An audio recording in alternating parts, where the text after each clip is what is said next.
We are live and back again. Woo! Episode 35, another week. I'm here. I'm your host, Gabe. That is Julian. Julian, what's up? Say hello to the people. What is going on, everybody? We are up for another exciting episode of Real Fans Podcast, episode 35. Yeah, we got a lot to talk about today. A lot of shit went on, especially in the NFL world. But yeah, let's get into it. Let's get into it. Over the past weekend, we were talking about UFC coming up. It was a big ticket. Big fight. So, Julian, you're a resident expert. I didn't get a chance to look at it. The fight, it was Usman versus Covington 2. Tell us what, can we talk about the fight a little bit? What'd you see? Yeah, so first off, the whole card was amazing. It was an awesome card.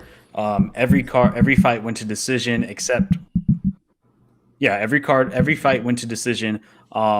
Justin Gaethje versus Michael Chandler was a great fight. Justin Gaethje won. Frankie Edgar versus Marlon Vera.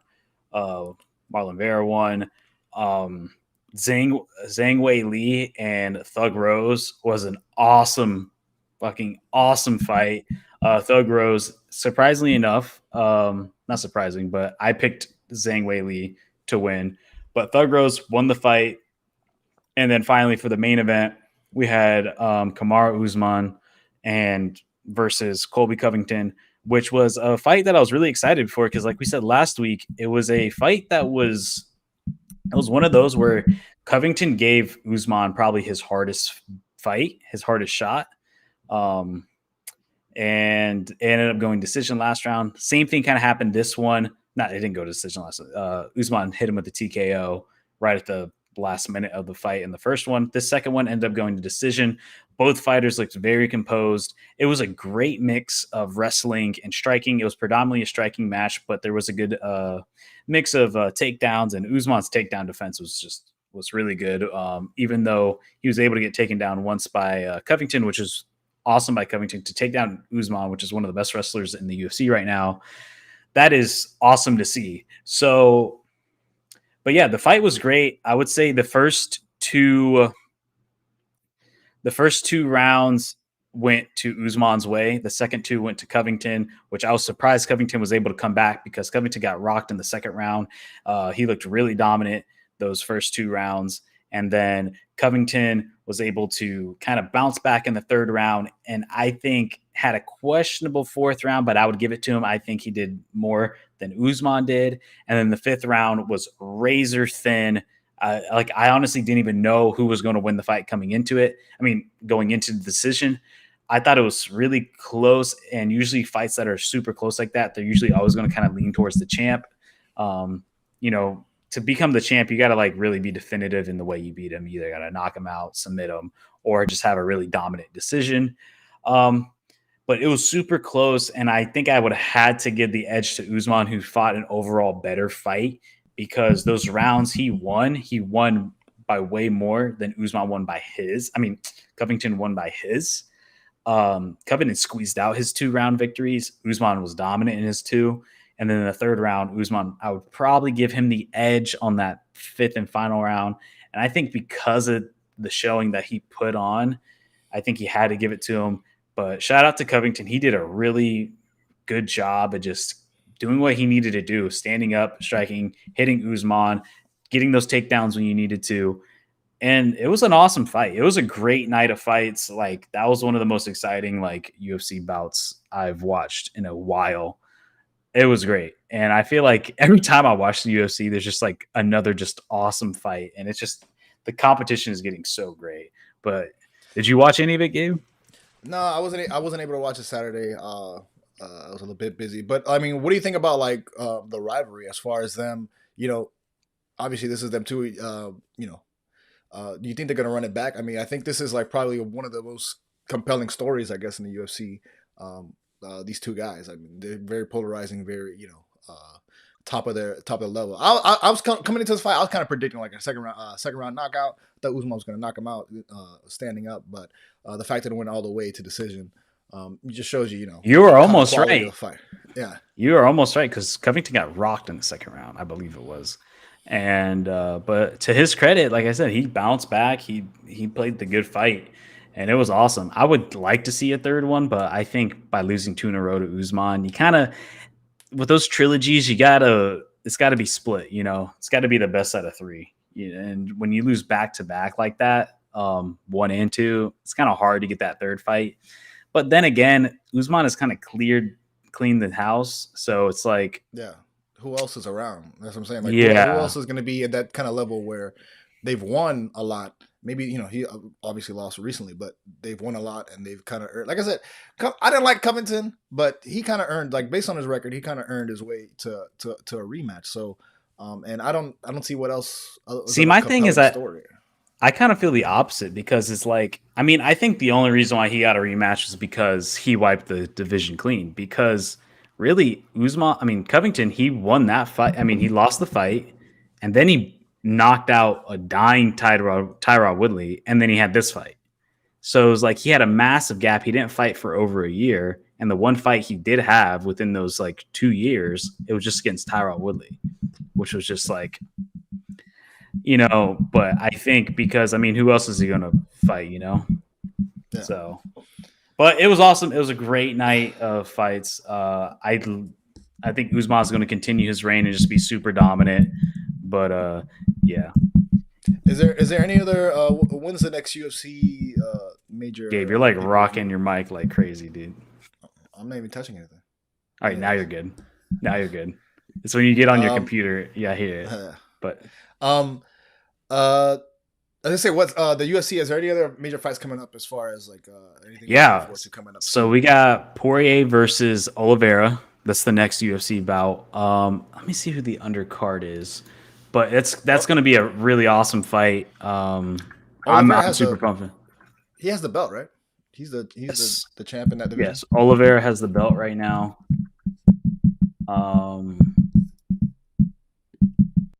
Let me see. I want to see who the undercard is.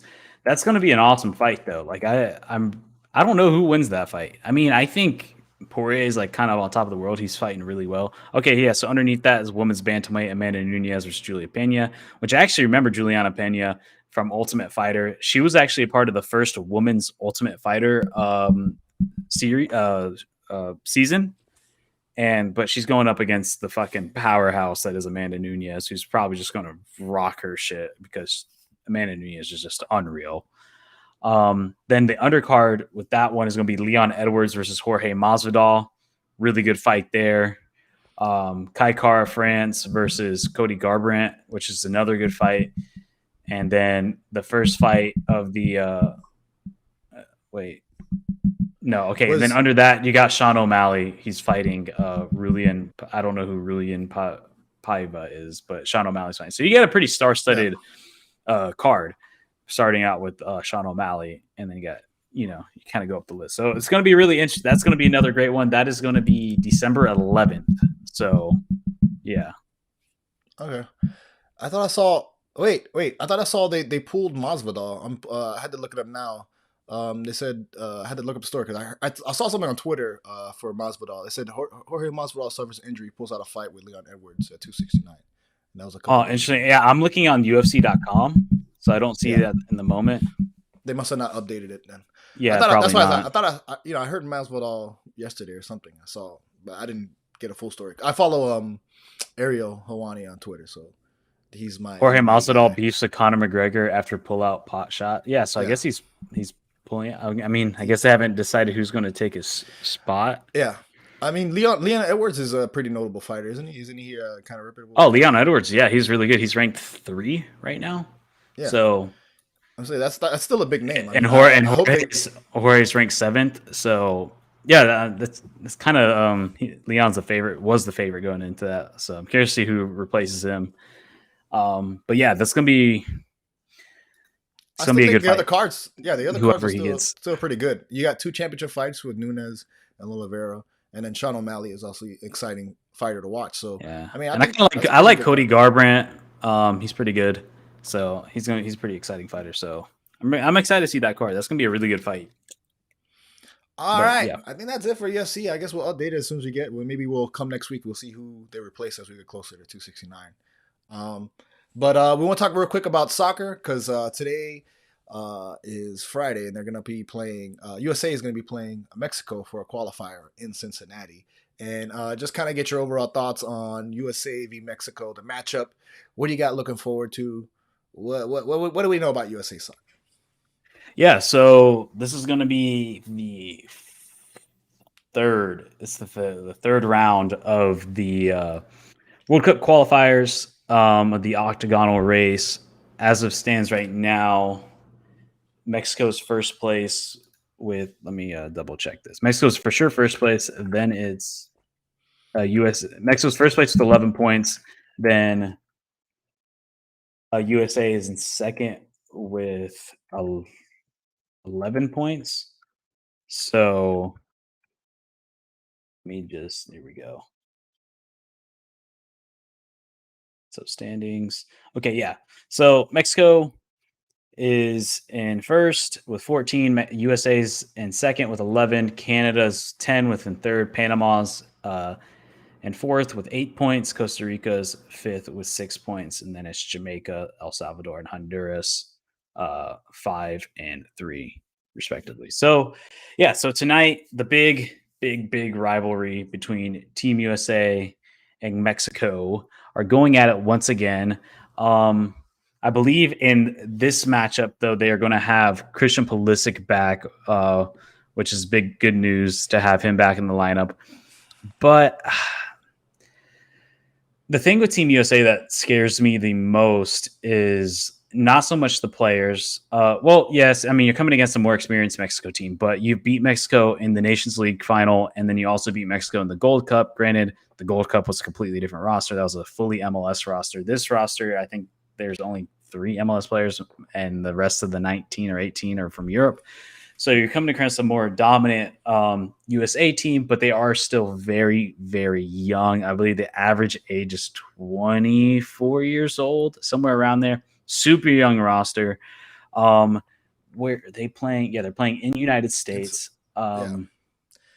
They say they try to get, because the rivalry is so heated, they try to get as far away. Usually when USA plays Mexico, there's usually a lot of Mexican fans that come out. It's like 50-50 or something. Like there's a majority of Mexican or equal amount of fans of Mexican fans when they play in the US. So they said they put in Cincinnati where it's like not a huge, Mexican population, I guess. Yeah, especially like yeah, because I mean, realistically, I think it's fair. I mean, you want to give them USA that's the one thing that's hard with USA is like you got to find a place that gives them a true home advantage because like I know some people get upset like for example last year what pretty much knocked USA out, not last year but last qualifying round in 2018 or 2017 at the time, 2017 2018, Costa Rica knocked out USA, which they weren't officially knocked out by then, but then that was a very integral game that helped them get knocked out.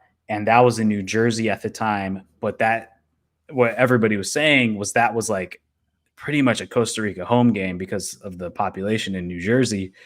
So, the people, the USSF, like the United States Soccer Federation, they had to like apologize and all this other thing. So this year, for certain locations, for example, they wanted to make sure that USA has a true home field advantage. So they are moving the Costa Rica game to Columbus, Ohio, and now this Mexican game in Cincinnati. Obviously, you're still going to probably see your fair share of fans, but they're hoping for a full USA like true home game. But yeah, what to expect from this game? So this is the first time they're facing each other in the World Cup qualifiers. USA has struggled at times, but then have looked good. For the talent that they have, they should be more dominant, I would say. But I think a lot of that goes to coaching. Greg Berhalter, I mean, a lot of people have been at his head saying like he needs to be gone.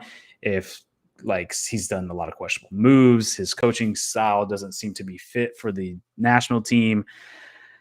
And there's been moments in the games where I question his formations and his lineups and why he chooses to do what he does. But then there's moments, United States soccer fans, it's just one of those where it's so up and down. It's like one week they lose to who do they lose to? They lost to Panama 1-0, and everybody was like, get rid of him, get rid of him, get rid of him. But then they beat Costa Rica 2-1, and now they're saying that he's great. So, but I think the overall opinion of Greg Berhalter is he's not that good. So to me, he's the big X factor.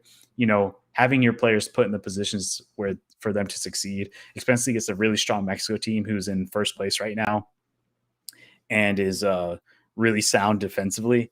So it's going to be interesting to go against, but especially with this current roster that they have between the two countries. So yeah, I'm really excited to see it. Like you said, you're getting all your guys back. The I'm curious to see who the lineup is going to be at the number 9. I'm thinking it's probably going to be Ricardo Pepi, which he's been, if you don't know or don't follow United States Soccer or MLS, he has taken the league and the country by storm. He's only 18 years old. He grew up in the FC Dallas Academy, kind of worked his way up, and now he's at the first team, and he's just been playing lights out. And now he got called up to the USA team, and he's actually starting now. And then there's potential rumors where he might get sent off to Europe. So, yeah, we'll see. I'm really curious to see how it matches up, especially I'm curious to see what the formation that they use and how they plan to go forward with the attack, because Mexico can be a pretty strong team, especially defensively. So I predict a grindy game, maybe like a 1-0 win. And I'll give the edge to USA. So we'll see. But Mexico's hot. I can't hear you, Gabe. Yep. I was gonna say, based on the roster itself, like there's only a couple names that I do recognize. This USA team, I remember watching soccer when it was Jose Altidore all the time. I was like, why is this guy out there? Josie Altidore, yeah, he's not good. And I was like, man, this guy's running out there with cement in his shoe. Yeah, he was good back in the day when he was younger, but he's just not looking good at all. Yeah. So I mean, this will be fun. I do love the rivalry. I do love the Mexico USA rivalry. Especially in the past, in my experience, Mexico has won a lot. They beat us a lot. And USA team is coming in. I think USA team is getting kind of shaky, man. I mean, they tied with Canada. They tied 1-1, and then they lost to Panama, which is kind of, even though they were, I believe they were away. People expect, No, that was in your town of Austin. I believe that was in Austin. So that was a home game. And then also, to Canada's credit, Canada is a really good team. This is probably the best Canadian team since like 2002. This is a very, very solid Canadian team. They have this player named Alphonso Davies who plays over in Germany. He is probably considered right now as the best player in Concacaf. A field player, at least. It's between him and the Costa Rican goalkeeper Navas, who plays over at PSG. But Alphonso Davies by far probably the best field player. They have some really good young talent, especially coming out of MLS. So they have a young guy who plays for New England, Tejan Buchanan, who plays on the wing, and he's pretty good. So Canada's a really good team. I think they're for sure going to make the top 3. My predictions is probably US.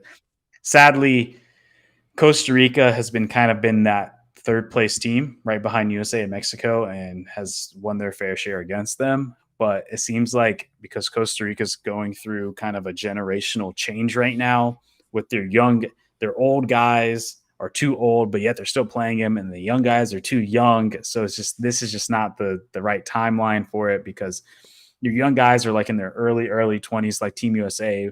But then for some reason, they're still trying to hold on hope from like that 2014 year and all those years where they're really good. So it looks like Canada's kind of replacing them as that third tier, that's that third team in CONCACAF region. And then Panama has actually been surprisingly really well, especially defensively. They've played really well. So, but yeah, back to this USA-Mexico game.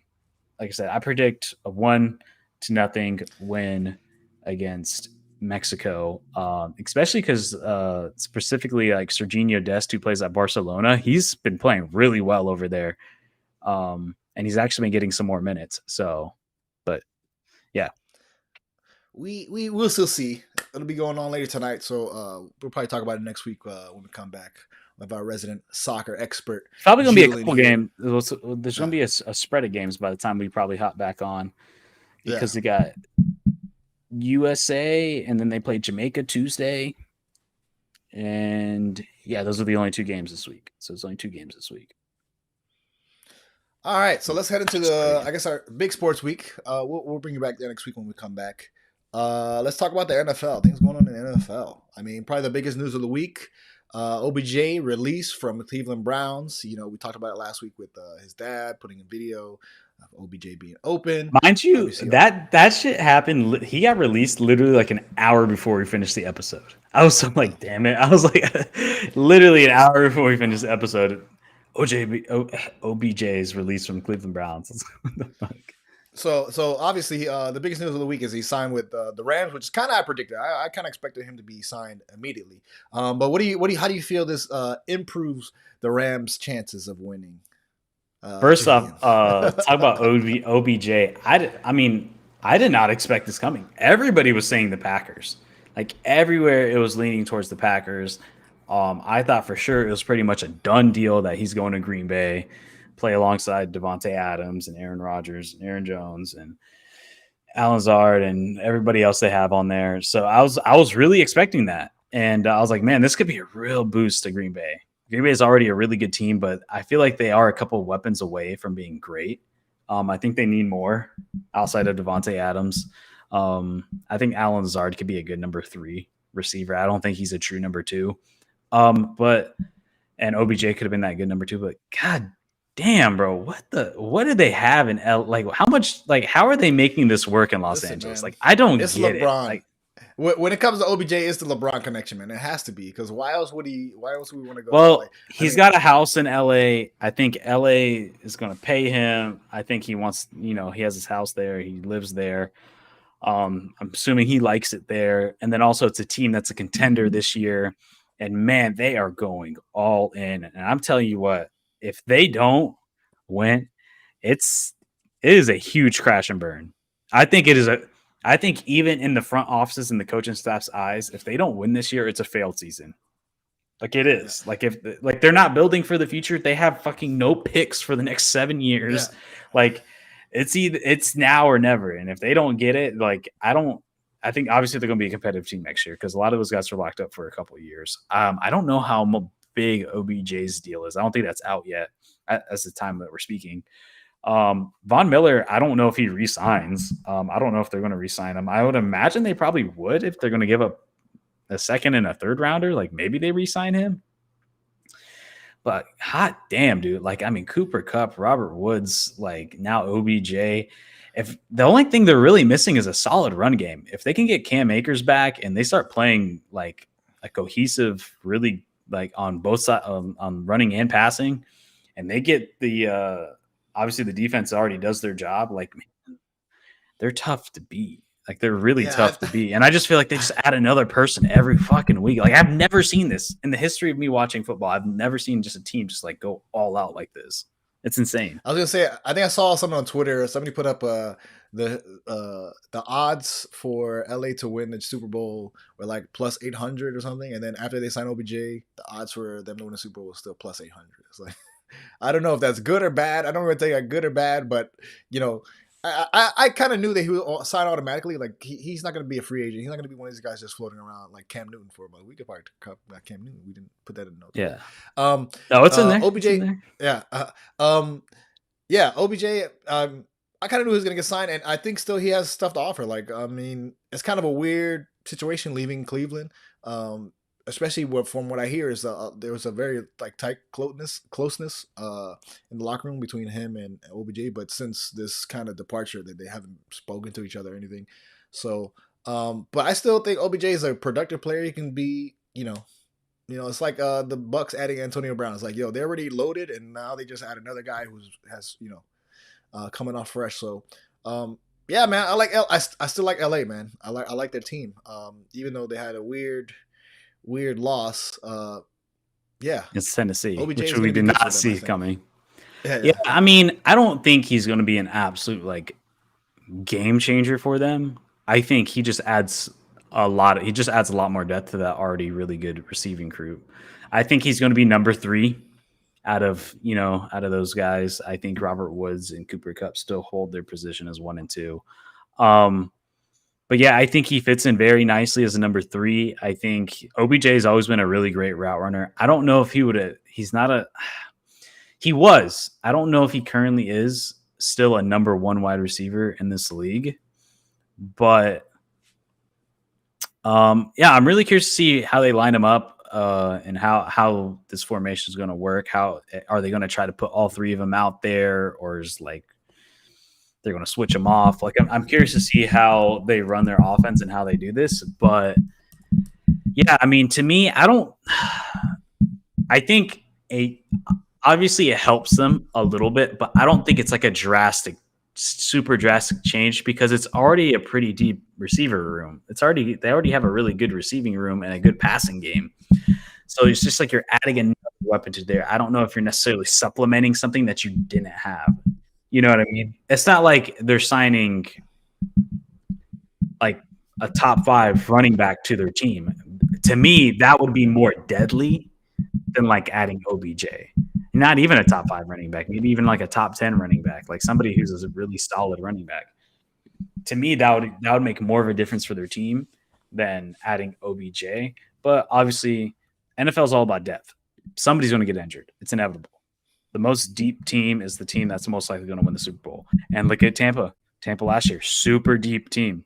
They had so many players who could step up when they were called upon. So, yeah, I think it helps, but I don't think it's a whole lot. You know, I think, and I'm looking at their schedule going forward. I mean, like I said, the LA Rams still have a tough schedule. They play really good teams. This week they play Monday. They play the 49ers. They have to play them twice. Then they play Monday. Green Bay, the Vikings, the Ravens, I believe. So they still have a good schedule. I think that makes them favorites going the rest of the way. I don't see them. I mean, I don't know, man. NFL's weird. I want to say I don't see him losing a game, but I've seen him lose a game, and so I don't know. They got fucking beat by Tennessee with no Derrick Henry, pretty bad, pretty bad. So, but I think I do want to see the matchup. I want to see them play the Bucks in the NFC kind of championship. So I think those are probably the 2 favorites coming out of the NFC. And that would be a matchup to look forward. I think I like Green Bay when they're healthy. I think I like them more than Tampa. Man, I don't know, man. But I will say Antonio Brown. I will say Antonio Brown this year before he got injured was really coming on to be really good.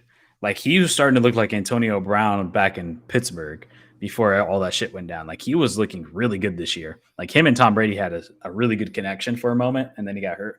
So I'm curious to see when he comes back how that's going to work out. But man, if Tom Brady, man, he's been playing at an MVP level too. I mean, that he's been playing he's not just like playing well at 40 something. He's like in the top 3, like we were talking about the other week. He's like 3rd or 2nd in the MVP race. Like he's not just playing all right. Like he's playing like a top 5 quarterback still in this league, which is mind blowing. It's insane to me. And that's enough Tom Brady talk on this podcast. I'm done talking about this guy. He's still in my life. He left the Patriots and he's still in my life as a Dolphin fan. I did not expect this motherfucker to still. He's the GOAT. Go ahead. I was gonna say like that year before he left New England, where it was probably his worst year in forever, where he actually did not look good. I thought that was the sign, like, all right, it's happening. But no, 2 years later, he's still fucking. We shall see. We shall see as we go forward. All right, next topic. Probably another big signing. I guess is it a big signing? It's just I'm not gonna say big signing. It's just another signing. Cam Newton was floating around for a minute. Got dropped by the Patriots. What was it, like week 2, week 3? We dropped preseason. Yeah. And he finally signed with a team. The Panthers got their guy. They found their man. They found their guy. They said, "Fuck Sam Darnold. Cam Newton's our guy." So, what's your thoughts and feelings on Cam Newton's signing? Going back to the Panthers, it is. I was shocked when I saw this. I did not see this coming. I did not see this coming. I was genuinely shocked. I knew Sam Darnold was going to be gone. I know we talked about right before the season started, or no, not before the season started, like a few weeks into the season, Sam Darnold was actually looking really good. Yeah, he was looking Carolina good. was moving. Defense was playing well. He was looking solid. And then I don't know what happened. I don't know if like the ghost started coming back in his dreams or what. Like I don't like he just started falling apart. And I don't know if you saw that clip of like Robbie Anderson Oh yeah, like yelling screaming at at him. Sam Darnold. He's like, "What the fuck?" So, but I don't but know. like I mean, he hasn't been yeah, playing well either. I mean, he was talking. I mean, he was a little bit. He hasn't been playing like he was, but I think it definitely boosts Carolina. I think it's something, even though it's a whole different system from when Cam was there. Or no, was Cam there? well, I mean, With Matt I know Rule? Ron Rivera was his coach, No. but then Ron Rivera Yeah. dropped him into the football Yeah. team. Okay. Yeah. Because they cut him right before Matt Rule started, I believe. Yeah. So yeah, I'm curious to see how this lines up with Joe Brady and Matt Rule and how the offense is going to flow. I mean, shit. I mean, anything's better than Sam Darnold right now. And Yeah, honestly, man, I love the Carolina owner. I love like this guy's not fucking around. Like he wants to win.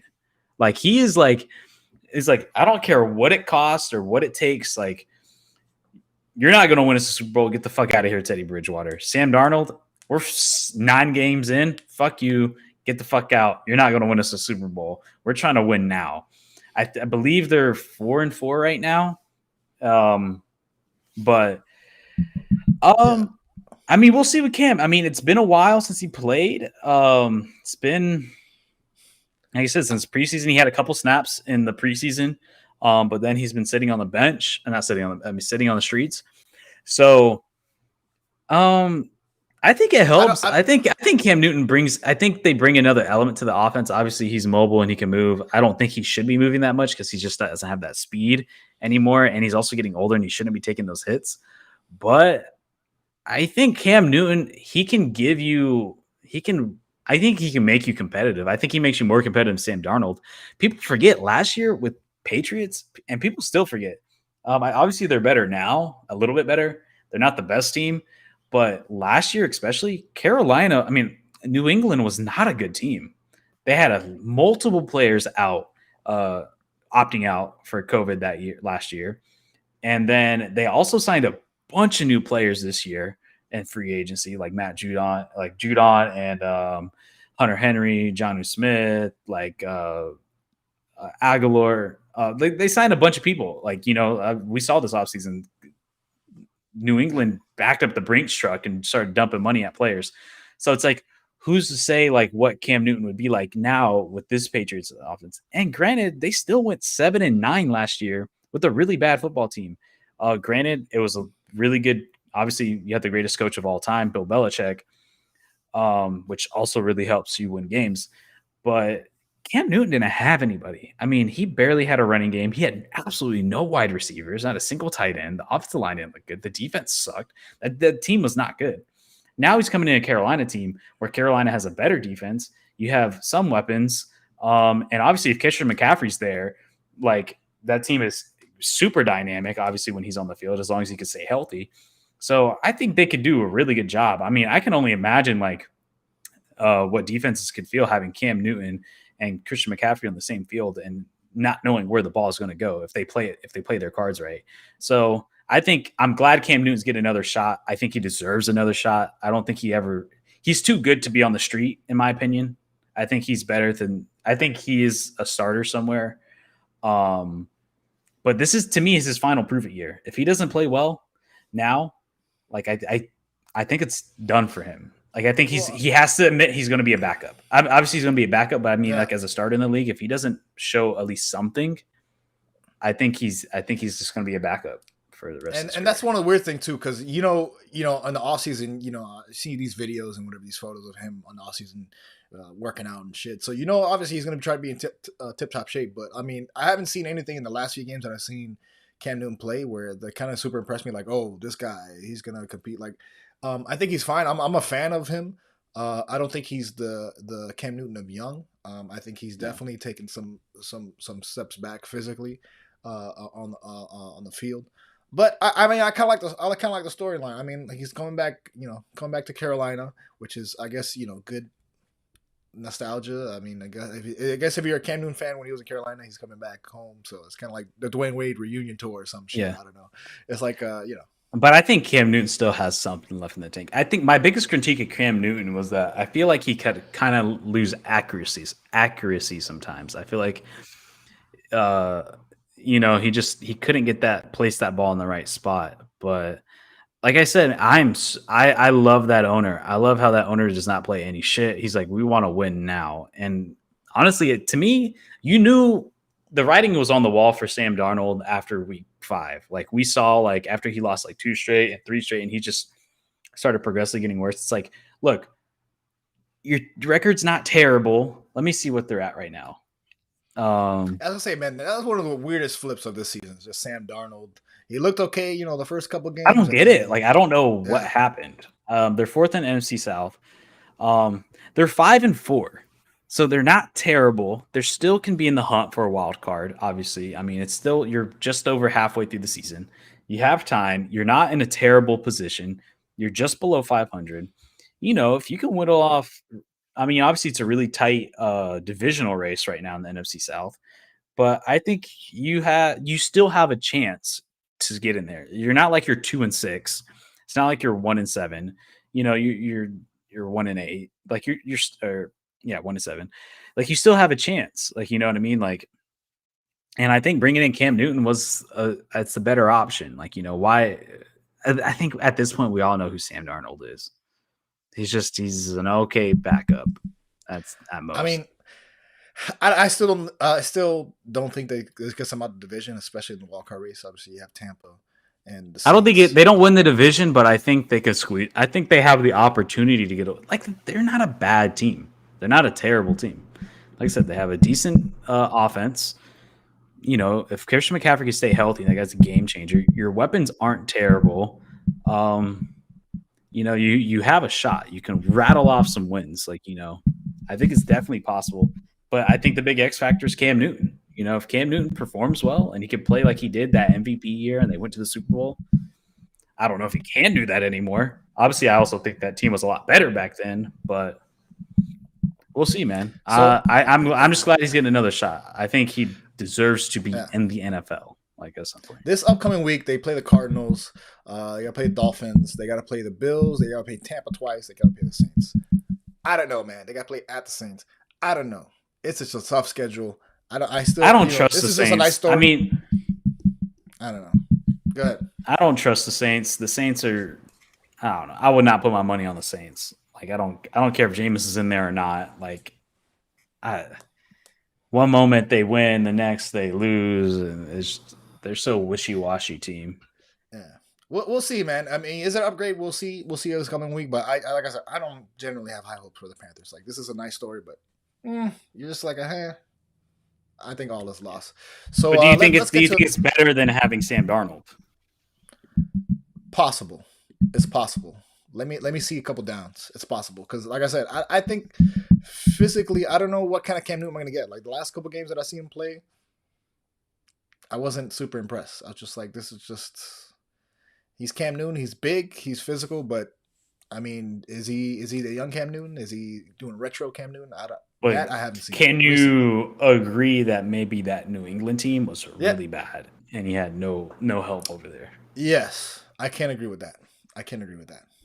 So we shall see. As we move on to the next story, just kind of rumor talk. There's a rumor going out there floating in NFL Twitter.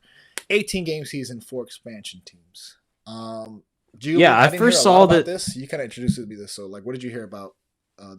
There's first an article written by like the XFL, like one of the XFL writers, because they're on the verge of starting their season, not this coming off season, but 2023, which I'm actually really excited to see, honestly, now that The Rock's at the helm and how it's going to work out. I'm just glad that we're getting to a point where we're going to have football year round, which is going to be pretty cool. So, but yeah, let's get into it. So yeah, the first thing, which I think is inevitable, is it's going to lead to an 18-game season, which I think is totally possible. I think it's going to work out. Do I think it's right? I don't know, man. These guys really get beat up, and then you still got the playoffs and everything. I mean, that's a lot of games. Unless you add another bye week in there, I think you have to at that point, right? And honestly, why not? From the NFL's perspective, why not add an extra bye week in there? Because it's just football for longer. Um, but 18, man, that is rough. Especially if you're a playoff team, then you still have preseason on top of that and training camp. Like it's going to be a lot for such a brutal game. But yeah, and then we're talking about the 4 expansion team rumors, which I've honestly been thinking like they probably are on the verge of doing that within the next 5 years. I think we've been pretty stagnant with the amount of teams in the league so far for a while. There hasn't been any expansion since Houston in 2002. So it's almost been 20 years, which is the longest gap the NFL has ever gone without expanding. So I think so right now with the rumor, whatever, you know what I mean? rumor mill is saying is that the 4 expansion teams are looking at is Toronto, London, San Antonio, and bringing it back home to St. Louis. That's interesting. The only one I am not sold on whatsoever is London. I still don't think it's viable from a financial standpoint, from a logistics standpoint. I just don't see how it's possible. It's too much travel. I mean, think about these teams that already go there. They have to have a bye week after. But what if you're a team in London? You can't just have a bye week after every week when you travel. Yeah. Like I don't see how that's logistically possible. I think instead of London, I could definitely see Austin being in the mix or Orlando, especially Austin with the recent boom of population. As you know, Gabe, a lot of people moving there, large influx of people. Exactly. You are the people that are moving. A lot of people from California, moving Texas and everything. Some Austin beer there. There was already the rumor in the beginning of this, in the off season about the Bills possibly moving to Austin if the city didn't approve a new stadium for them. Then the owner was like, all right, if you don't go to a new stadium, we're going to go to Austin, be the Austin Bills. So that's about it. I don't know how the divisions would work out. I mean, I guess if there's 8 divisions as we speak now, 36, you'd probably have to lose a division maybe. Like, I don't know how that would work. It's really interesting to see. I mean, you're talking about 18 teams, 18. I mean, how could you split that? Like, yeah. Well, that's what I was gonna say. Is like, I don't know about the I guess you could do 3 divisions. It was 6 teams in a division, but that seems like a lot of teams in one division because you have three divisions of 6 on both sides. Like, I see more possibly happening as far as expansion goes. Like, I see possibly more as just teams moving, whatever. Or if teams are in trouble with their stadium deals or they're running out, their leases running out, that teams move. Obviously, we've seen most recently Oakland move to Las Vegas. We've seen the Rams go back to LA. So I don't know if they're going to expand to new cities. I feel like it would be already an existing franchise going to a new city, and more than actually a brand new team, brand new city blowing up. I don't know about that. More likely, I think, is the 18 games because they talked about that a lot about how you got to play these 20 games, 21 games, whatever, including the preseason. This is 16 plus the 4, and we've already shortened the preseason. I can definitely see 18 seeds can definitely possibly happen. And I think, we already seen this year that it's been pretty detrimental. The 17-game season, like we've seen guys get hurt or, right off the bat where, whatever, linemen, defensive men, whatever, people are not available during the 17-game week, which I think is terrible. Because I think if you're going to expand it that much, you're going to expect guys to be in shape going into the preseason, like, or going to mini camps or going into preseason. You got to give them the 2 weeks. You got to give them. And one of the biggest critiques that I have of the NFL season is just like, get rid of Thursday games. If you're going to go travel to London, give them that break. That's a nice little break. And if you're going to expand this game, 17, 18 games, give the guys a break because they're fucking breaking their bodies out there. And I'd rather see, like, it's not fun seeing Christian McAfee, freaking MVP hurt, sitting down, can't play. It's not fun, when, your best guy is out hamstring. It's a residual thing that lasts weeks and weeks and weeks. Or just exhaustion, just constant, like just going instantly from July to, if you make it all the way to February, like that's a It's a lot, man. I mean, that's Yeah. 6, So 7 months. So I think as far as those rumors, I think definitely 18 games is really possible. That is definitely possible. For the NFL trying to make the money work as far as advertising, because I fucking clock out of preseason games. I don't give a goddamn about the stats or nothing. I'll watch the first couple drives and kind of say, okay, maybe we got a decent team or we got to work on some shit. But I don't. After that, I honestly don't care about the preseason. Nobody cares about preseason record. Do you I don't care about the record? I don't care about the preseason. I think preseason is cool. Like, for example, this year, like, because we had a new rookie quarterback, it's kind of exciting to finally have some sort of football, whether if it's like a quarter to have something. But I do think there is a place for it, for especially like on the fringe players. I think there's no other way to kind of replicate a game than to play a game, and that's what I hear NFL like veterans and everybody say. It's like, I mean, think about it. Like, even when you play like basketball or soccer, whatever it might be, the only way to replicate it is to actually play. It's hard to do these drills and stuff because at the end of the day, it's different. And I could see having it. Obviously, certain coaches and certain managements have different philosophies about preseason. And then if it's strictly backups, the starters never play. But then are like, Kansas City, where they play every single week on the preseason. But I do think there is something for like those on the fringe players that are trying to make a roster. I think they need that. I think it's hard to kind of prove yourself just by doing drills. And I also think it's good for the coaching staff and the scouting staff and the general and the front office to kind of figure out who they want on the back end of their roster, because it's hard just to tell just by doing like 7-on-7 drills and 11-on-11 drills in practice. It's hard. But I think St. Louis is definitely getting a team for sure. I think St. Louis gets the team back within 10 years. I don't know if you know, but they're doing that big lawsuit going on with the city of St. Louis, because I didn't know this, but apparently how St. Louis lost the Rams was a pretty kind of like, from what I understand, I don't know what exactly is going on, but it was kind of a shady thing, because the problem with the Rams was that the owner of the Rams said St. Louis, they need to build a new stadium, a new dome, or whatever it is. And if they don't, he's going to move to Los Angeles. The city approves it to build a new stadium. And then basically the owner leaves anyways, even though it was approved, and goes to Los Angeles. And I think the city of St. Louis is now have a civil case with like the owner of the Rams and the NFL, because they lost the team and it affected obviously a lot of jobs and companies and affects the economy greatly when you lose such a big team like that, especially an NFL franchise.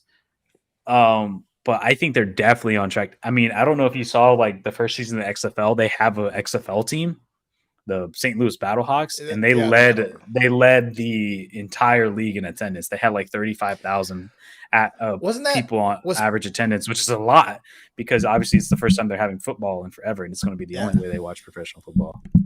Was PJ Walker on the Battle Rams? I know they're one of the best teams. PJ Walker, who obviously signed with. He got signed by Seattle.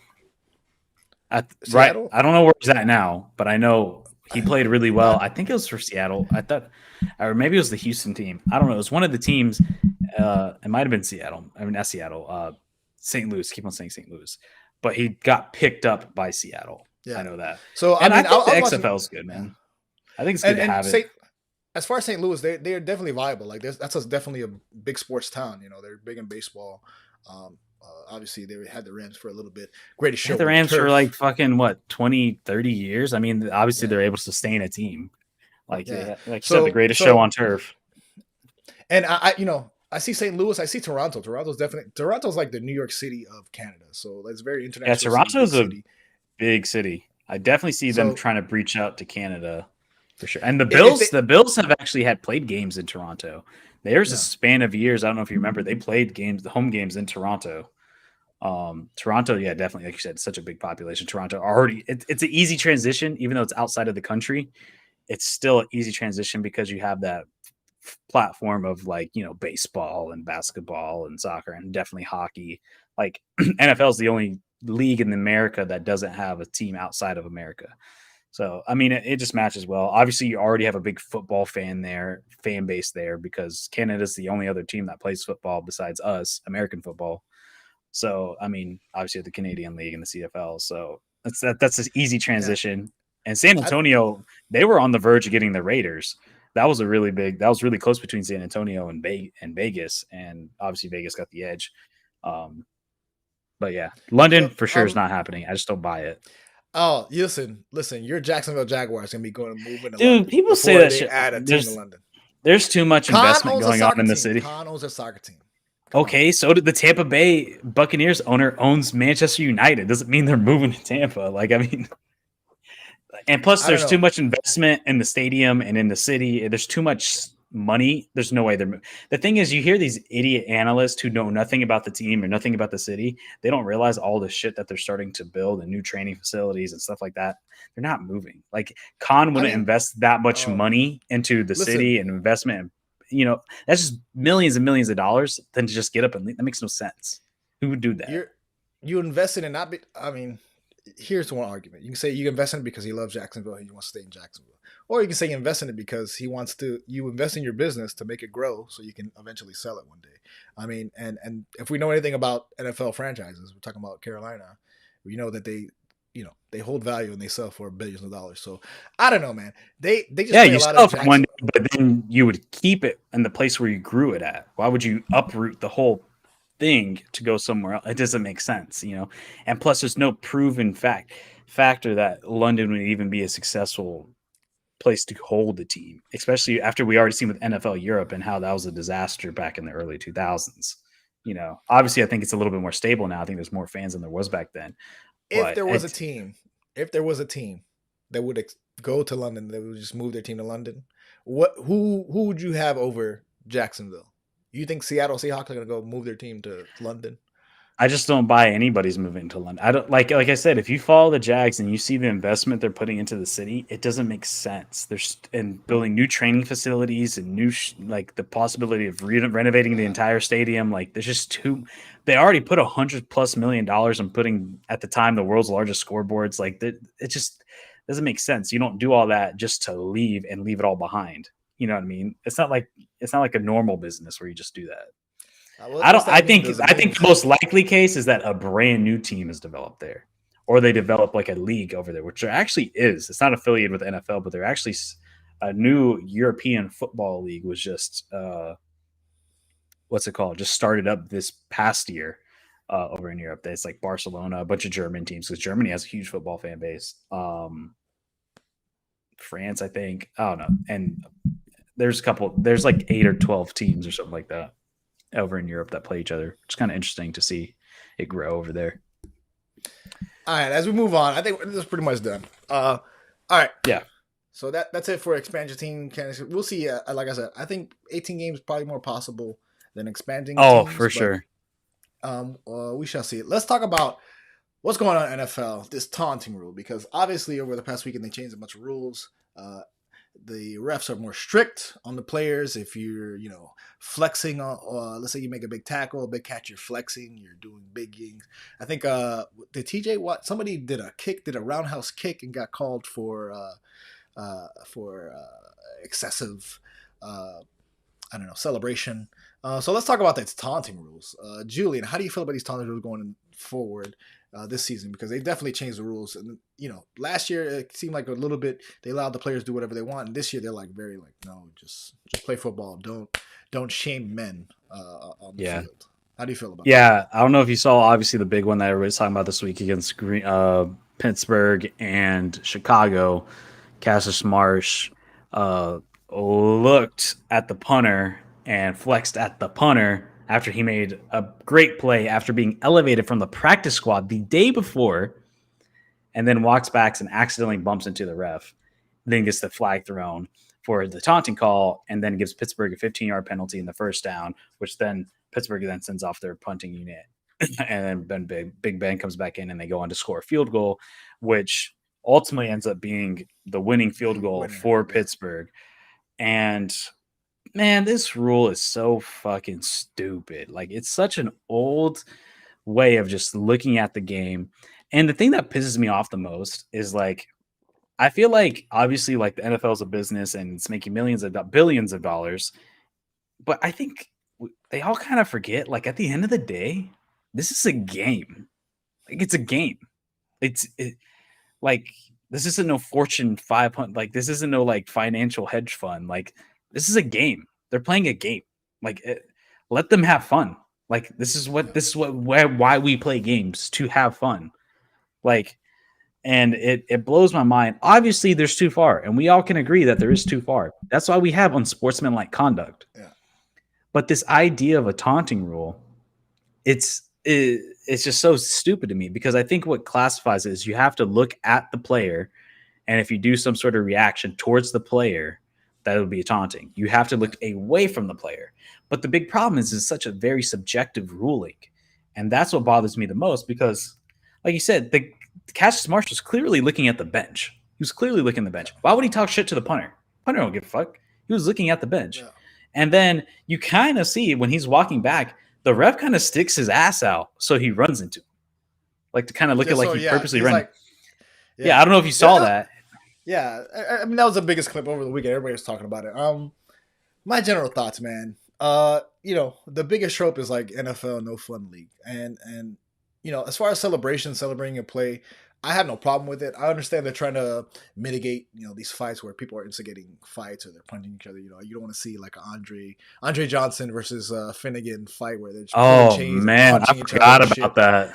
So there's shit. I understand that you're obviously trying to prevent fights, but celebrating a play, I have absolutely no problem with it. I have no problem with flexing. I have no problem. If guys get each other's face and they're slapping each other's helmets, that's one thing. My thing is, like, think about when we used to play basketball on the street, just like growing up. You talk shit. That's what it is. When you play sports, you talk shit. That's just what it is. It makes you great. That's what it motivates you. Somebody's talking shit to you, and it's a psychological game as well. And it pisses me off that it's like, what, these guys can't show any emotion, especially players who life can be completely changed from this. Like Cassius Marsh, he made an incredible play, a game-stopping play, and he just got elevated from the practice squad the day before. His whole life could be changed because of that play, because now he's going to get more playing time. Yeah. And then if he gets more playing time, he continues to perform well. Now he's got tape, and now he can go get a contract and make more money. Yeah, and that could be life-changing. And it's so frustrating that they decide to do this, because it's just like back in the day when they had the celebration rule when you score a touchdown. They got rid of it eventually, but also from a business perspective, it's so much more marketable. Like, and I think the NFL realized that with the touchdown celebrations, why they got rid of it. Because, I mean, look at it now. NFL now has, I don't think they do it this year, but last year they had the cam on the thing, on the touchdown area, with the big screen, and then all the players would go up to the thing and then do whatever their dance or whatever it is. And that was huge for the NFL, because then they would switch to the thing and everybody loves seeing the celebrations. And you see all the crazy things. Gronk had his whole thing, the spike. Like, the spike was like this big thing. Jimmy Graham had the dunk, which then they didn't like it, so because it messed up the field goal post. And now they got rid of the dunk, but that was such an iconic thing. I mean, he made millions of dollars off of just doing that celebration. I mean, yeah, like I said, like, even take out the aspect of what they could do for them, like playing. I mean, look at all the promotional and marketing aspects they could do and get brand deals with other companies.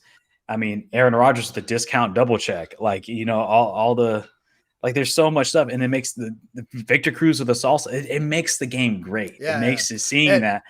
And that's the big reason with, like, why baseball's sucking, because baseball, they don't let their players show their personality.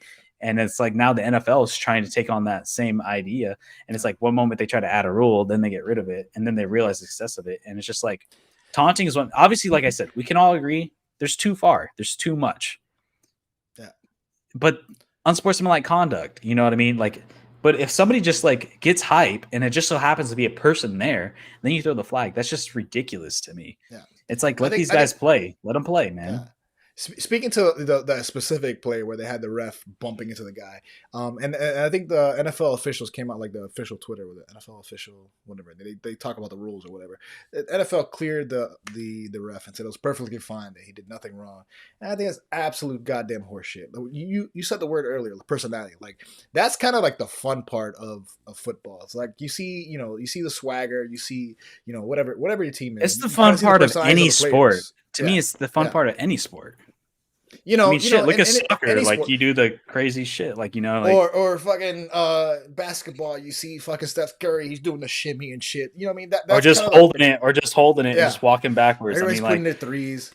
or So Ronaldo just doing the like that, yeah. like it's just it's what makes it great, man. That's the fun part, especially if you have your favorite team, whenever they score, they win. You kind of want to see. It's kind of weird how the NFL kind of like they want to wash out all that personality and shit. And I think that was absolute horseshit. That call this week against Cassius was absolute horseshit. It was terrible. It was bad. I think it's going to continue. It's going to be like this for the rest of the season, unless they come next year and they just absolutely change the rules. The commission. They might. I wouldn't be changes the rules. terribly surprised if they would. I could kind of see it because I thought it was fun last year, man. All the celebrations last year were absolutely fun. When there was nobody in the stadiums, they're doing all this. I thought it was really fun. Like, I was like, "Yo, this is great." Well, to watch. they put in a new head of officiating this past year because the guy who was originally there left, and it's just like, man, I don't know if like some of these refs have just like this like ego trip and like these like just just want to be power hungry and just like feel like they're in control and like everybody's there to see them, but it's like no, people are there to see, and you think that's when the NFL step in and be like, yo, this is like. People are here to see these guys perform. They're doing shit that nobody, like very few people on this planet can do. And it's just like, and if something hype happens, it happens, man. Like how often, like, like I said, like you play basketball, you play whatever. I mean, you have fun, you talk shit. Like, it's just what it is. And it's kind of stupid that they're just getting rid of it. And at the end of the day, if you get got, you got got. Like, you know what I mean? Like, it's just how it is. Like, that guy earned the right to shit on you because you got shitted on. Like, you know what I mean? So we'll see going forward, man. I think it's gonna be like this for the rest of the season. We're gonna have instances like this. We're almost, I think it's locked in. I think it's locked in. But I wouldn't be terribly surprised if they get rid of it. Maybe not next year, but eventually, just like they did with Celebration, just like they did with challenging pass interference plays, which I'm upset that they got rid of because. I think it's good to be able to challenge pass interference plays, but it never went that way, so that's why they got rid of it. So, I mean, we'll probably see more of this going on the rest of the season, but let's transition to another topic because a lot of stuff is going on, especially the last couple of weeks. A lot of upsets, man. A lot of upsets in this league, man. We put a lot of bets in. We talk about our NFL bets. That's probably our best little segment that we have going on, usually at the end of the segment, end of the episode. And a lot of upsets, crazy upsets this season. Do you want to talk about this week? Well, like, what kind of games do you want to talk about that were like, everyone's like, oh, this is going to be a clear winner. And obviously it turns the other way. So, Julian, what's upsetting you the most? Honestly, this year has been awesome for football. Like, this year, NFL's been flexing its muscles about why it is one of the greatest leagues on planet Earth. Seeing how absolutely competitive it is has just been remarkable. Like, I mean, they're truly living by the saying, any given Sunday, there's not another league in this world that is as competitive as the NFL. And it's awesome to see these upsets. It's great to see. Obviously, the biggest one is my Jacksonville Jaguars upsetted the Buffalo Bills. Josh Allen versus Josh Allen went trending on Twitter for like 2 days. What a terrible game. The Bills. No, honestly, did you watch it? No, I saw the Jacksonville defense. They've had a good game. I was like, this end result. I didn't. Obviously, 9-6 is not what you want to see, but I will say, for a 9-6 game, and as somebody who's a fan who watched every single play, every single second of that game, that was a very thrilling, exciting game for a 9-6 game. Like, the amount of turnovers and the back and forth, it was a very exciting, thrilling game. I mean, there was moments where Trevor Lawrence looked like he was hurt, and then like the backup goes in and throws a bomb, Beathard, and like, but then the pass gets shot. It was just, and then seeing Josh Allen sack Josh Allen, then intercept Josh Allen, and then fumble recover. Josh Allen fumble recovers against Josh Allen, and it was just seeing that storyline and then also seeing that the stadium had a lot of Bills fans because obviously Bill fans travel. And seeing just like Jaguar fans absolutely shit on the Bills, like, man, what I would have paid to be at that game right there, just dogging the fucking Bills fans. Because there's nothing I hate more than when opposing fans like load up the stadium and it it pisses me off. I hate it. Like this is a home game. I want it to be a goddamn home game, and I just hate it when you have it's always Pittsburgh, Buffalo, Green Bay. Those motherfuckers they're always everywhere, and I'm just so glad. Like I really hope that my fellow Duval fans went out there and dogged the shit out of the Bills fans walking back to your car after the game. But that game was awesome. Obviously, your Dolphins did an amazing upset against the Ravens, which I did not predict. I mean, we had Los Angeles Rams lose to the Titans without Derrick Henry by a blowout loss. Obviously, in weeks prior, we had the Jets completely upset the Bengals. We had New Orleans upset. That's not a huge upset, but New Orleans upset Tampa. There's just it's awesome to see like how competitive it's been, and it's great. It's such an exciting season. You definitely see like the preparation. Like obviously for the Bills, I thought that shit was gonna be a blowout, man. Honestly, I thought that shit was gonna be like 40 that plus 14 or some shit. I know, man. I thought that shit was going to be a blowout. I mean, congrats to them because obviously they came in prepared. Their defense was playing very well. I hate fucking field goals. I'm tired of field goals, okay? I'm a Dolphin. I've seen field goals all my life. That's all we ever fucking do is kick field goals. And I'm tired of seeing them. So that's why I was kind of like, oh, man, this game's got to be fucking brutal to watch. But if you didn't think you had a chance and all of a sudden you're sticking close neck to neck, I can see how thrilling it could be. If you're a Jacksonville Jaguars. But the thing was, it wasn't like it was straight 3 and outs. Like it was like it honestly, like if you didn't see the score, you would think it was a higher scoring game than what it was. Because it was like the Bills would take it all the way down the field and then it'd be a turnover. Or the Jags would take it all the way down the field and be a turnover. Like there were sequences of really good drives. It was just no finishing. Like there was a lot of red zone attempts. There's just no finishing, and I think that's what makes it so exciting. Edging there, you know a lot about that. But yeah, I think that's what made it so exciting. And it wasn't just like 3 and out, 3 and out, 3 and out, 3 and out, 3 and out. You know, I mean, it was really exciting. But yeah, man. What about your Dolphins? I mean, I'm sure you didn't expect that coming in. So going into a Thursday night game, I didn't have a lot of high hopes. A, I hate Thursday night games. B, going against the Ravens, I'm like, this is another game. And so I'm like, okay, they're gonna whoop. You know, I think the Ravens had a fucking amazing game. The last game that they played, I forget who. They just won in overtime against Minnesota. Lamar Jackson put up some fancy points for me. So, and I have Marquise Brown. So, yeah, I didn't expect a lot coming into this game. I'd say watching it, the first half of it, I'd say definitely the Ravens dominated. I think it was Ravens offense versus Miami defense. That was like the matchup to watch because I think the Dolphins offense was just stagnant. It wasn't really that impressive. I think I've seen all that Jacoby Brissett has to give as far as football. Like I think I've seen the most of him. Some throws, it's kind of like mind you, I didn't get the chance to watch the game because I was busy. Did Tua didn't play the full game, right? No, he came in because Brissett hurt his knee, so he had to come in and play the rest of the game. And that was like the Tua got benched second quarter. Yeah, well, he has a finger.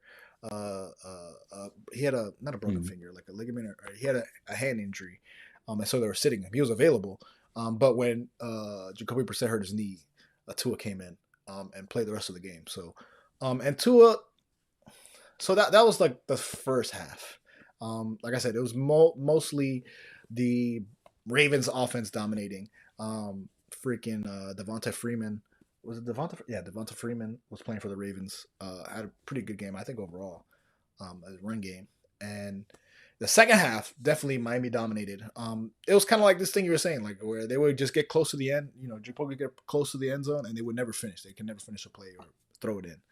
And then when Tua took over, I thought I saw a decent game from Tua. There was one big throw that Tua threw to Waddle. It was like deep. It was like 30 yards, 40 yards. I was like, this is the Tua that I want. I want to see the deep throw Tua, throw it down, man one-on-one, throw it down the field.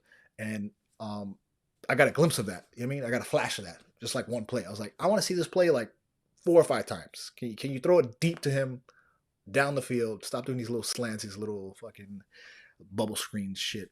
Um, and then that second half, Miami definitely took over. They took over the game. Not running wise, I think they were very efficient towards the end. Defense was playing very well. I think overall, defense played well against the Ravens, and they came up with, in my eyes, an upset. Because like I said, I didn't expect much from the Dolphins. Um, and the offense was just meh. When Tua took over, it was just like, okay. And the Dolphins run game, not that impressed. I'm not impressed with Gaskin. Gaskin is not the answers. I don't like these little running backs. You're the first. You're the first Dolphin fan to like finally say Gaskin isn't that great, because no, I feel like liked him. I never liked. I feel like Dolphins fans, like living in Miami, there's so many of y'all motherfuckers who's like, yo, Gaskin's good. Gaskin's good. Or like when they're hyping up Gaskin when he came into London against the Jags. I'm like, man, I've seen Gaskin play a ton. Gaskin, he is a number 2, number 3 running back at best. Like, he is not that great. I mean, like I said, I think he could be a 1-2 punch, but I mean, he's not like he's not, to me, he's not even a top 15 running back. To me, he's not even the top half of the league. I don't think he's that great. And then he has absolutely nobody behind him on top of that. Like, to me, he's a third, second string running back. Like, And I guess one of the biggest things I saw that I guess the Ravens took away, there was a lot of passes towards Gesicki, and he didn't really have a lot of completions. What else? There was some costly fouls where guys were going false start, like within the 20. We're about to score a touchdown, false start. Some bad penalties. Maybe there was one roughing the passer that I was like, okay with, but there was another one roughing. Was it the kicker? There's another roughing the passer that I wasn't. I was like, man, that's kind of a bad. You kind of went, they do if you slap your hands towards your head, is it head or shoulders? They'll call it. So that was kind of a bad foul. There was costly penalties from the Dolphins, but they eked out a win, and they definitely took over that second half. That first half it was a Ravens game, and that second half the Dolphins were able to eke one out. So overall, yes, you got to win against a good team. Like we were talking about just overall. Who's good? I don't know, because all the good teams, they have a terrible loss on there. They have at least one terrible loss on their schedule, and so as a Dolphin fan, I'm like, okay, they won. Wasn't really impressed overall with the game. I was like, man, defense played good. Defense played good. That was my overall thoughts from there. Yeah, finally. So I guess that's it because that just happened. It's Friday, Thursday Night Football just passed. Do we have to get into the weekend predictions? So you do for our predictions. You want to pull up the let's got it with this new setup that we have. If you guys are audio listeners and you haven't seen the live, not the live, but the video version on YouTube, we got a new setup right now. So watch this fancy trick. You see, watch escape. Boom. Boom. Now, no longer of us just saying what the spread is. We can now actually point it out, and we can all look at it and visually see it. So I'm still going to rattle it off for our audio people. So first games first. We got Jacksonville at Indianapolis. Jacksonville is plus 10.5. Indianapolis is minus 10.5. Gabe, who do you have? I don't know, man. Jacksonville at the Colts. I still think it's tough. Do they cover? Do the Colts cover their 10.5 points? I'm gonna go. No, I don't. I think Colts win, but I don't think they cover. So I guess Jacksonville. Are you picking the Jags finally? The anti-Jag? Just because the Colts won't cover. Just because the Colts won't cover. That's why. Yeah, I honestly like. Obviously, the Colts had a good game against the Jets, but who doesn't? Except the Bengals, apparently. I'm still not entirely sold on Carson Wentz. Obviously, the Jags have their struggles, but all I've seen was the Jaguars get progressively better each game. Obviously, they had a hiccup in Seattle, but besides that, they got progressively better each game. And then we saw it really come into fruition against the Bills. And the defense is playing really solid. I think it's going to be I think it's going to be a pretty close game. I think the Jags for sure cover. I think Indianapolis for sure doesn't cover. And so I'll take Jags plus 10.5. Of And course.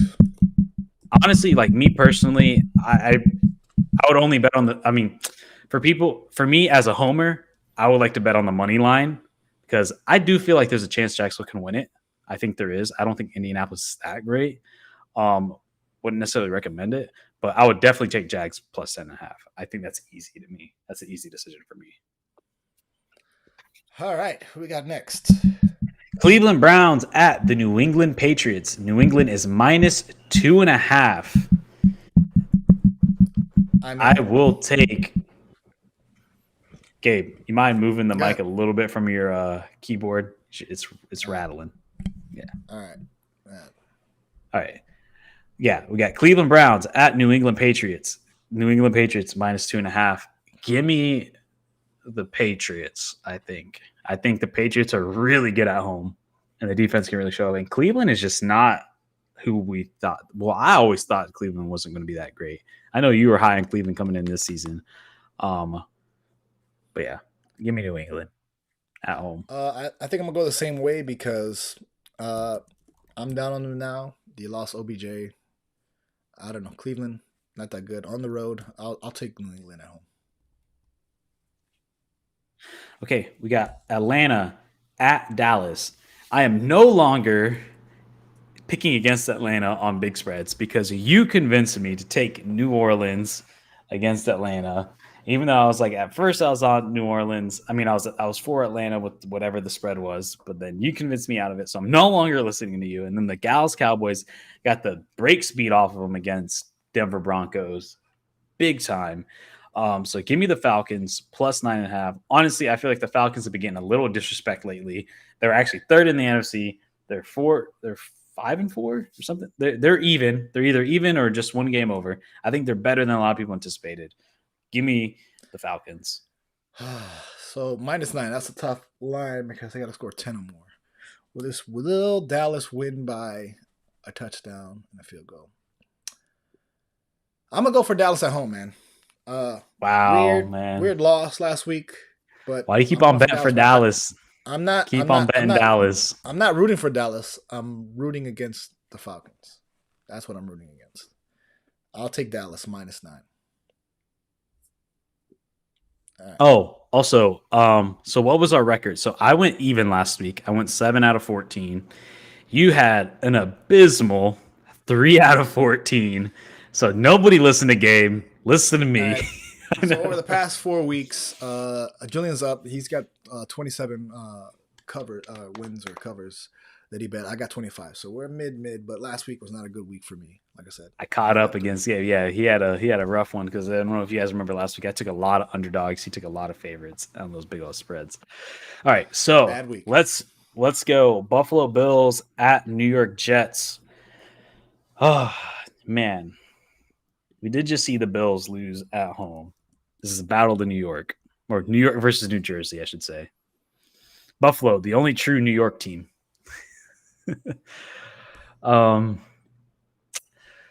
Man. So the line is leaning towards Buffalo with a -13. I mean -106. Give me Buffalo. I think Buffalo has a bounce back game. I think New York Jets they're not good. They're not good. I mean, they had 2 ridiculous upsets, one against the Titans and then the other against Bengals. But they're not a good team. They don't even know who their quarterback is right now. Jet fans are all over the place. Give me Buffalo -13.5. It's a massive spread, but I'll take it. Oof. See, that's the weird thing. 13 points. That's a lot coming off a bad loss. Buffalo comes back, man. They don't take that bullshit. I got Buffalo winning by 2 touchdowns. All right. We got New Orleans Saints at Tennessee +2.5. New Orleans -2.5. Tennessee. Give me Tennessee, man. As much as I hate Tennessee, and they are a rival of ours, Tennessee, man, they just find a way to win. They're a really tough team. Honestly, like they're just a tough team, man. Especially after beating the Rams with no Derrick Henry. I think they proved that they can win without him. I'll take the Titans -2.5. I don't know who New Orleans is. I feel like one moment they win, the next they lose. I just don't trust them. They don't have good quarterback play. I don't care if Jameis is in there or not.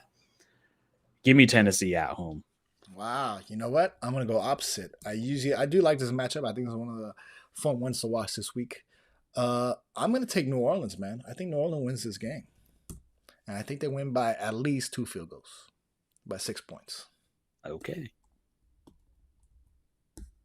Now we got the Tampa Bay Gronkaneers at Washington Football Team.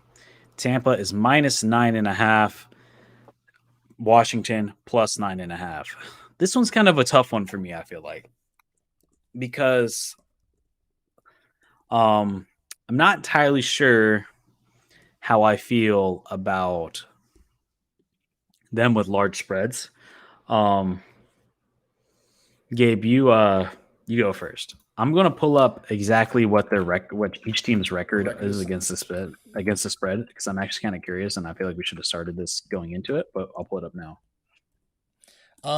Tampa Bay. Listen, this Washington. I don't know who Washington is.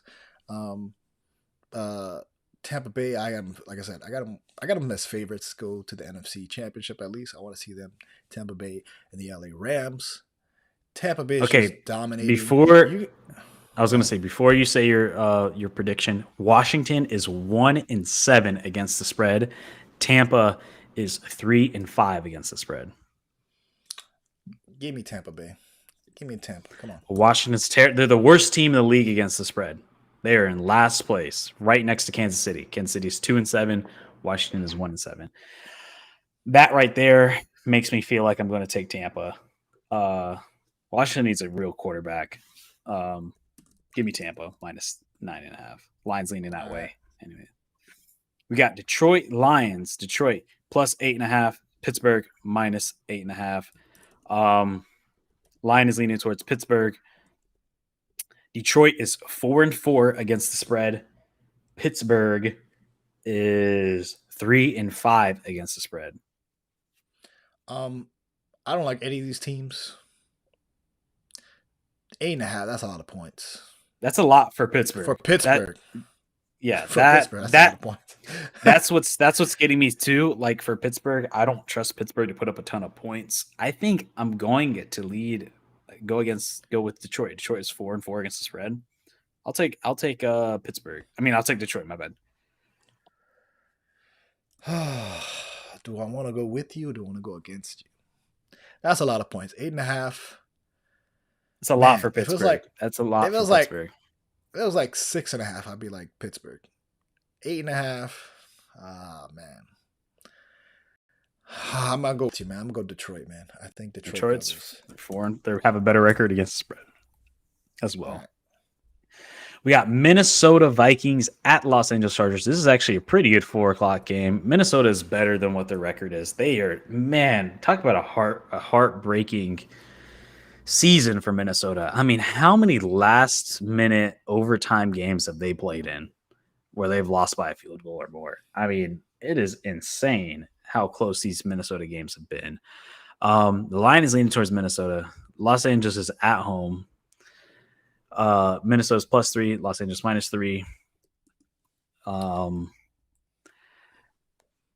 Minnesota is 4-4 against the spread, and the Chargers are 5-3 against the spread. So I'm leaning towards. This is a tough one for me. I'll go Chargers -3. I think they're due for a big game. Well, I was gonna say, man, because Justin Herbert is going on. Talk about downturn. Quarterback's going on a downturn. He hasn't looked as exciting as he did the first few weeks. But he's not terrible. Season. He's not bad. He's not terrible. He's not bad. I have investment in LA Chargers. I have Mike Williams on my team, on my fantasy team. This should be a fun game to watch. I'm going to go Minnesota. Minnesota. I'll take the Chargers. I just feel like at home, I think they're due. I think they're due for a big game. Maybe. It's been a while. It should be fun. I hope it's close. I hope it's close enough. I'm going to go Minnesota. Okay, will Cam Newton play this week? I don't believe so, actually. Especially since he's unvaccinated, I do not believe that he will play this week. I think he has to No, go I think no. 14 I think he got days. vaccinated. I think he got vaccinated. That was one of the I things don't. that happened with season. He I did think get vaccinated. regardless. I mean, I think even if you are or not, I think he still has to wait. I think regardless, whatever the NFL rules are, I'm not entirely sure. Let me pull that up because that's actually pretty important news. I honestly don't think it even matters because they're playing the Cardinals, and I don't even think it matters if he starts or not, or if he plays or not. Um, but I do believe did get vaccinated. He got no, his free agency. He did get vaccinated, so I think. Rumor sure. Let me see. I'm check. But I don't think it matters if he plays or not. I still got Arizona. Arizona's just dominant. Talk. I got Arizona clearly.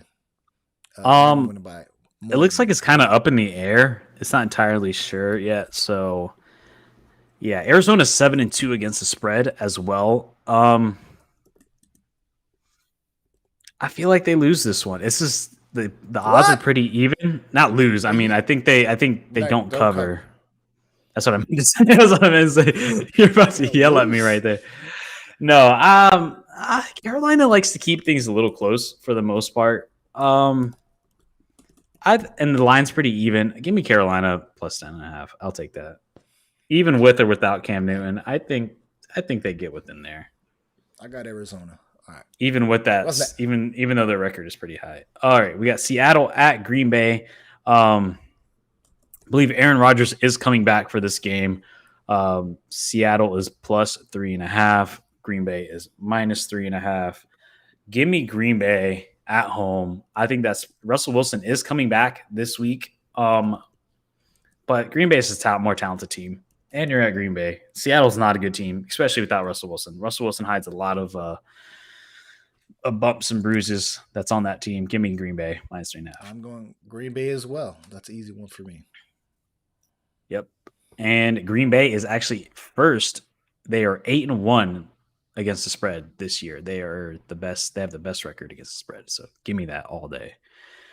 We got Philadelphia at Denver Broncos. Denver is minus 1.5. Philly is plus 1.5. This is going to be a close, not a super exciting game for me, but it's going to be a very close one. I'll take Denver minus 1.5 at home. I like their defense. Teddy Two Loves is a solid quarterback. Not the best, but he's solid. Yeah, that's a weird point to go 1.5. So like, I feel like that line is gonna move because 1.5 for Denver. Like, as a lot of people bet on the Eagles. Are the Eagles that good?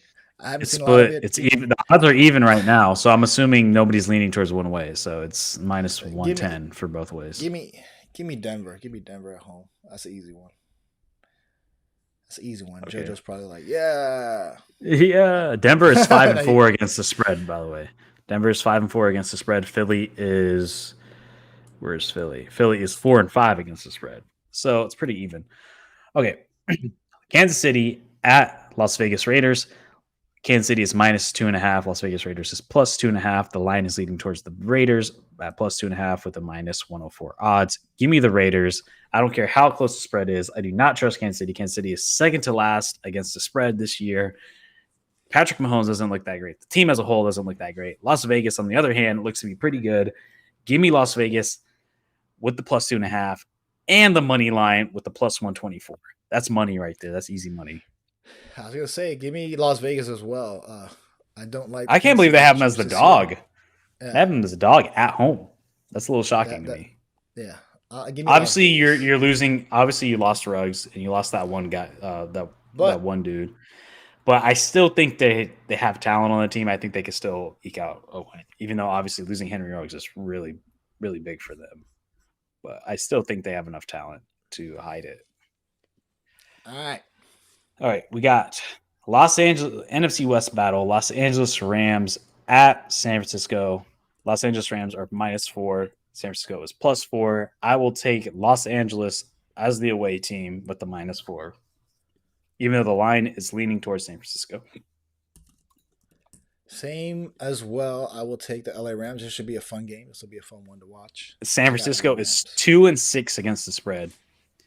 And LA Rams are 4-5 against the spread. All right. And that's it. That was Monday Night Football. All right. That's our picks for the week. We'll definitely be catching up.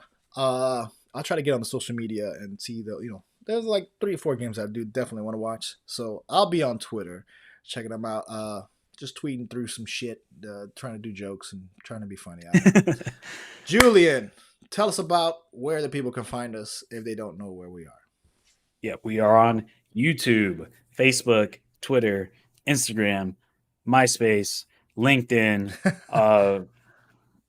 Craigslist, Walmart.com, Spotify. Honestly, though, for real though, anywhere you get podcasts online, whether it be Google Podcasts, Apple Podcasts, Spotify, so on and so forth, whatever you get it, we'll be there. Obviously, we're here on YouTube. So Walmart.com, Amazon. Honestly, are we on Amazon? I don't know, honestly. But we should get some affiliate links or some shit. I don't know. But yeah. We appreciate y'all checking us out. We definitely see the love. We're definitely blowing up our YouTube, our Instagram. So check us out. Next week, we'll be here. Real Fast Podcast, episode 35. We're done here. I'm Gabe. That's Julian. We'll see you next week. Peace. Peace.